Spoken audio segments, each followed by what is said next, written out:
¿A quién le tocó pagar la fiesta? Aguas, que hoy hablamos del Fobaproa, ese nombre que suena a producto milagroso para la gastritis, pero que en realidad nos dejó una cruda moral y financiera de campeonato.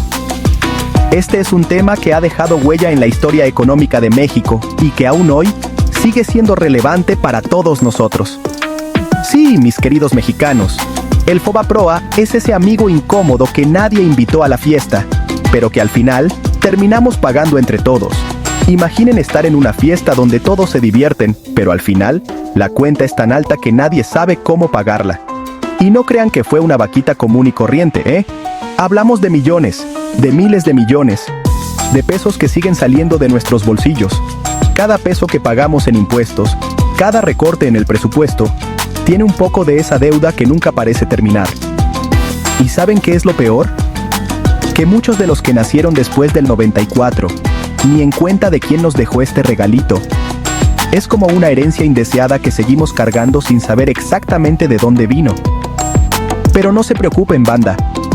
Aquí, en el Pulso de la República, les vamos a explicar de manera clara, concisa y con nuestro toque de humor, qué fue ese tal Fobaproa, cómo nos ha afectado y lo más importante, ¿quién carajos pagó la cuenta? Porque entender nuestro pasado financiero es clave para no repetir los mismos errores. Así que pónganse cómodos, sírvanse un tequila, pa'l susto, y acompáñenos a desentrañar este misterio financiero que sigue más vivo que nunca. Prepárense para un viaje lleno de datos, anécdotas y un poco de humor para digerir mejor esta amarga verdad. El tequilazo, cruda moral y financiera. Para entender el Fobaproa, hay que viajar en el tiempo, mis estimados. Vamos a retroceder unos años para ver cómo empezó todo. Retrocedamos a 1994, año en que México se puso sus mejores galas para recibir al TLC. Era un tiempo de esperanza y grandes expectativas. Todo era optimismo, el futuro prometía. La economía parecía estar en auge y la gente estaba llena de entusiasmo. Pero como en toda buena fiesta mexicana, la alegría duró poco. La realidad pronto golpeó con fuerza. De pronto, ¡pum! La famosa crisis económica del 94, mejor conocida como el tequilazo, sacudió al país. ¿Y qué pasó? Pues que el peso se devaluó más rápido que un celular nuevo, dejando a todos en shock. La inflación se disparó como cohete en Día de la Virgen, afectando a todos los sectores de la economía. Y los bancos, ¡ay los bancos!, quedaron más endeudados que un estudiante de universidad privada. La situación era crítica. ¿Y por qué se fueron a la quiebra los bancos? Pues resulta que muchas empresas y personas no pudieron pagar sus deudas en dólares. La crisis se extendió rápidamente. Imagínense, pedir un préstamo en dólares cuando el peso está por los suelos, eso sí que es vivir al límite. La desesperación era palpable. El caso es que el sistema financiero estaba a punto de colapsar, como un Jenga mal jugado. La estabilidad del país pendía de un hilo. Y ahí fue donde entró al quite nuestro amado Fobaproa, un intento desesperado por salvar lo que quedaba de la economía. Fobaproa al rescate. ¿Un paracaídas dorado? El Fondo Bancario de Protección al Ahorro, o como lo conocemos en confianza, el Fobaproa, nació con la noble misión de rescatar a los bancos y evitar un caos económico aún mayor. ¿Suena bien, no? Pues sí, en teoría.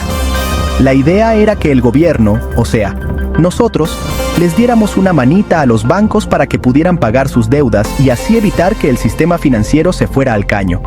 El Fobaproa compró la cartera vencida de los bancos a un precio bastante generoso, por cierto. Es decir, les quitó de encima esos préstamos impagables, como cuando le pasas tu chicle masticado a tu compa. ¡Qué buena onda!, ¿no? Pero aquí viene la trampa. Esa deuda privada, la de las empresas y personas que no pudieron pagar, se convirtió como por arte de magia en deuda pública. Sí, mis queridos, nuestra. Deuda privada a pública. El mago de las finanzas. ¿Cómo le hicieron para convertir la deuda privada en pública? Es una pregunta que muchos se han hecho a lo largo de los años. Fácil. Como un mago sacando un conejo de un sombrero, el gobierno, a través del Fobaproa, emitió bonos para comprar la cartera vencida de los bancos. Fue un truco financiero que sorprendió a muchos. Esos bonos, mis queridos, son como pagarés que el gobierno firma para comprometerse a pagar la deuda en un futuro. Es una promesa de pago que afecta a generaciones. ¿Y quién creen que termina pagando esos pagarés? No es difícil adivinar. Exacto, nosotros los contribuyentes a través de nuestros impuestos. Cada peso que pagamos va destinado a cubrir esa deuda. ¿Y cuánto nos costó la bromita? La cifra es realmente impactante. Agárrense. La deuda del Fobaproa alcanzó la escandalosa cifra de 552.000 millones de dólares. Una cantidad que parece increíble. Sí, escucharon bien. 552.000 millones de dólares que salieron de nuestros bolsillos para rescatar a los bancos y a unos cuantos empresarios muy avispados. Es una carga que llevamos todos, y lo peor de todo es que seguimos pagando esa deuda hasta el día de hoy. Una deuda que parece no tener fin. Sección 5. Los fantasmas del pasado. Fobaproa en el presupuesto actual. A pesar de que han pasado más de 20 años del famoso rescate bancario, el Fobaproa sigue siendo un fantasma que ronda las finanzas públicas de México. Cada año, el gobierno destina una parte importante del presupuesto para pagar los intereses de esa deuda. ¿Y a cuánto asciende esa cantidad? Según datos oficiales, en 2023 se destinaron más de 700.000 millones de pesos para cubrir los intereses del Fobaproa, es decir, más del 3% del Producto Interno Bruto. Ese dinero, mis compas, podría utilizarse para invertir en educación, salud, infraestructura, en fin, en cosas que realmente beneficien a la población. Pero no, se va directo a pagar una deuda que no era nuestra, sino de unos cuantos que hicieron mal las cosas y que, para colmo, nunca rindieron cuentas. Sección 6. ¿Y los responsables? Buscando al culpable en el laberinto. Una de las cosas que más indignación causa del caso Fobaproa es que a pesar de que se destinaron miles de millones de dólares para rescatar a los bancos, nunca se castigó a los responsables de la crisis. ¿Dónde quedaron los banqueros que otorgaron créditos a diestra y siniestra sin exigir las garantías necesarias? ¿Y los empresarios que se endeudaron en dólares sin medir las consecuencias? La respuesta es simple: impunidad.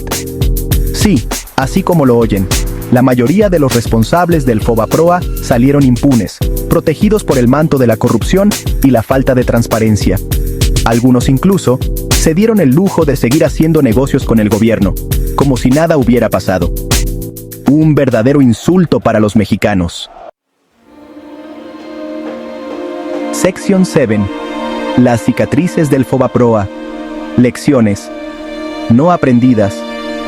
El Fobaproa dejó profundas cicatrices en la economía y en la sociedad mexicana, no solo por la enorme deuda que seguimos pagando, sino también por la desconfianza que generó en el sistema financiero y en las instituciones.